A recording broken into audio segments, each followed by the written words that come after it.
Peasant Productions presents the math of ESP, why it works even if you don't believe in it. Going to cover a couple of different things here. I'm going to move into the main thing that I'm going to pick on, which is that psychiatry is rather an interesting field and what it is, what it's related with, and stuff like that. But first off, it is the 17th day of my lockout of the Mexican police. And you can see here, I've got an extra light up here, hopefully it shows here. You can see there's actual separation of the skin over here. It's kind of gnarly, but it's been open now, like, 24 hours. I actually risked going to sleep with it uncovered like this so it could get some air in there. It's ugly, but I mean, there's a little wiggle there. So, Benjamin, yes, Dad's trying to keep his promise not to get killed. Yeah, just like all those other people. I was born, by the way, I was born on Martin Luther King birthday. January 15th is also my birthday. I was 10 years old when Martin Luther King was killed. I was approximately 10 years after Gandhi was killed.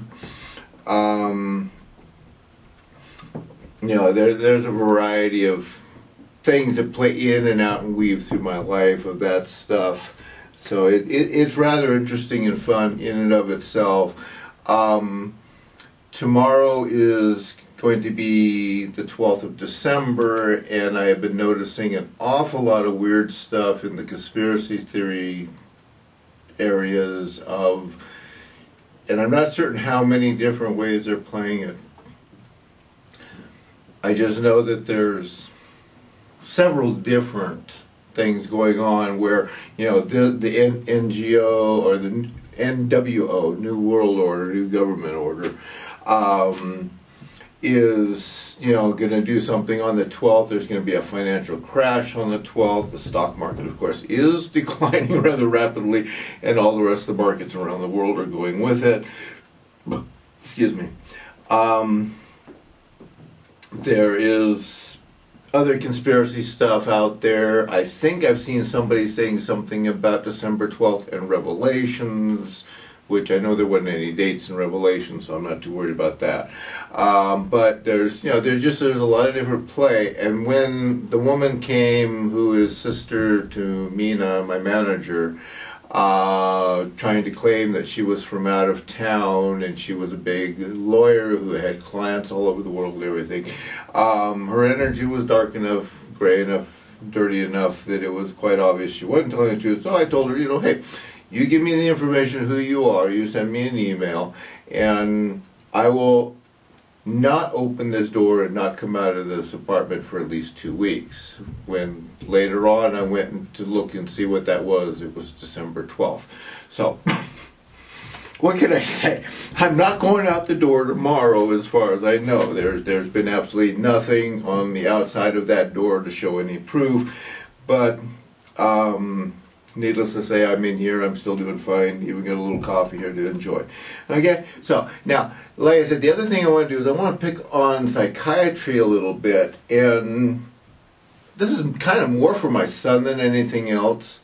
Sigmund Freud, the father of psychiatry, and I mean, there's been other analyst type stuff way back down the line, therapeutics and mediation through religions, spiritual people like me, it's all over. But the United States grabbed onto Sigmund Freud's dream theory. Yeah, dream theory. If you dream this, you mean that. If you believe this, if you see images of this, if somebody flashes words and the first thing that pops up in your mouth is, the problem is that let's stop and look at the society around us, okay? First off, Revelations. What is it? It is a series of dreams about the future.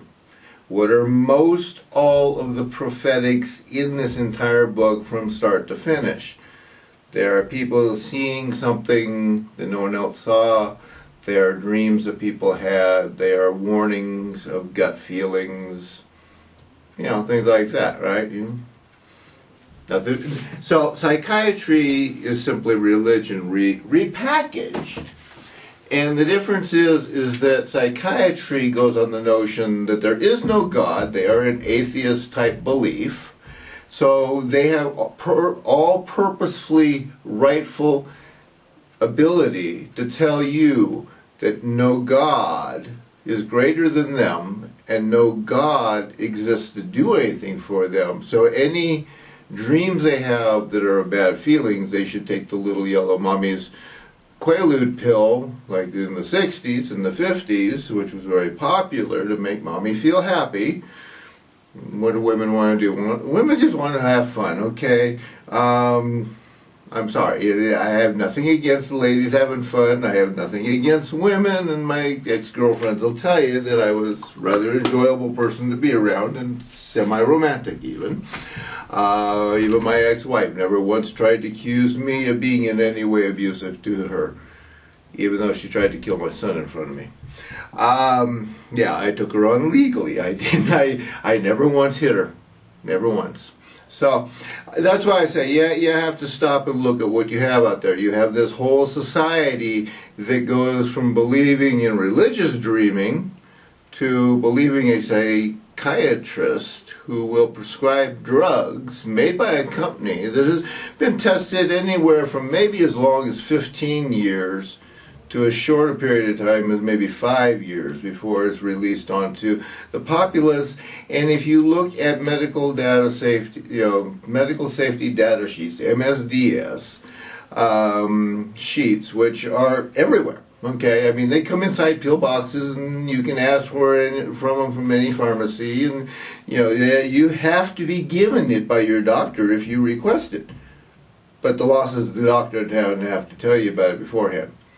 You look at that, any of the psychiatry, psychosis, psychotic drugs are designed and developed that if you stop taking it and you stop doing so overnight, type of a thing, or something like that, or you start cutting your pills in half and self-medicating yourself, you will absolutely ensure chemical damage to the human body that is irreversible by anything they know.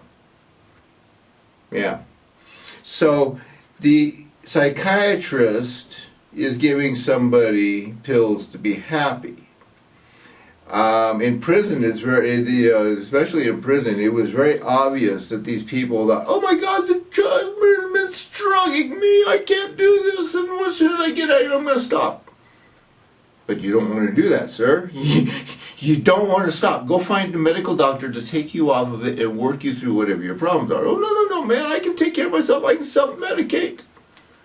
And what happens? Those guys go out. 6 months later, they're back in jail, they're back in prison, they're back in the mental hospitals because they were messing with a drug that was deliberately given to them to cause problems. So, it's called Big Pharma. And it's the entire pharmacy industry that lies and deceives. And when you turn on the TVs, what do you have? Oh, if you can't sleep, take Sominex. Oh, can't sleep? Oh, well, now we have this really good one that, you go ask your doctor for. And by the way, if you don't have enough money to pay for your prescription, give us a ring. We might be able to help. What does the United States, military police system constantly tell you? Beware of those drug dealers. They're always giving you free samples to get you hooked. Notice the exact similarity. Big Pharma gives out free samples of drugs that will chemically addict you to it, whether it is a statin or anything else. They are coming out with these vaccines that got so many different things in them, and you have no way of checking it. You can't do a chemical count right in front of yourself. You don't have a Starship analyzer there that, oh, hey man, this thing's full of barium. Okay? So you are trusting a system that is by far and away corrupt. The word PC, politically correct. You are trusting a politician who is hired to lie, cheat, steal, and possibly even kill. Yeah, they vote for war, so therefore, when you hire them, you are electing them to go kill for you. Okay, you're literally hiring a person to lie, cheat, and steal, and then you're turning around and saying, "Oh, that person should be dictating what society believes is true." You want independent journalists like me dead. Julian Assange, Snowden, Chelsea Manning. The list of us whistleblowers is thousands strong out there. And yet we're the bad people, we're the corrupt people. Every single piece of evidence I have against everybody I have is legally obtained. I was not Assange breaking in and hacking computers to get the data out. He's a criminal, but the NSA, CIA, FBI wiretapping you, wiretapping and collecting data from Google, Facebook, giving Facebook, I think it was $100 million just after the 2/16/11, Mark Zuckerberg got, I'm pretty certain it was $100 million. And he went and did a presidential tour in December 2016, January 27, 2017. He was doing a presidential tour around the U.S. So think about it. You call whistleblowers illegal, but you have no problem with the government spying on you in the first place and everything around you and everybody else and causing wars and causing killing and pain, causing destruction, putting you in a lottery game that you have no chance of winning, or if you actually it's the other way around. You got 2 million chances. You got one in a million chance twice per day, because I'm only giving you 1 million viruses and 1 million bacteria, algae, molds, and spores to mutate and somehow get into your life. Brain-eating amoebas and ticks with deadly diseases and bird flu and swine flu. Who knows what might happen, right? So your whole thing here is about murder. And like I said, the psychologist, what's he do? He supports this environment against somebody like me trying to teach you to be smarter and survive. Therefore, the average psychiatrist is teaching you to commit suicide, which means he is teaching you to murder yourself, which means he is a murderer. Instead of solving your problems, he's giving you a happiness pill. Pray hard, doesn't matter the religion, pray hard, and after you're dead, commit suicide, murder yourself, and you'll go to heaven. Is there any difference between a psychiatrist and that? Is there any difference between that and a scientist standing up saying, there's only one universe, there can't be any more, I've just declared myself greater than existence? Yeah, you all do it. Investigative journalists, investigative photojournalists like me, we're putting our lives on the line every day. In my case, I stand alone. I don't even have a big army behind me. I don't have tens of thousands of followers because they got Revelation 2:17, and I've never gotten into having followers. But I sure bring in an awful lot of truth, huh? Yeah. So think about it.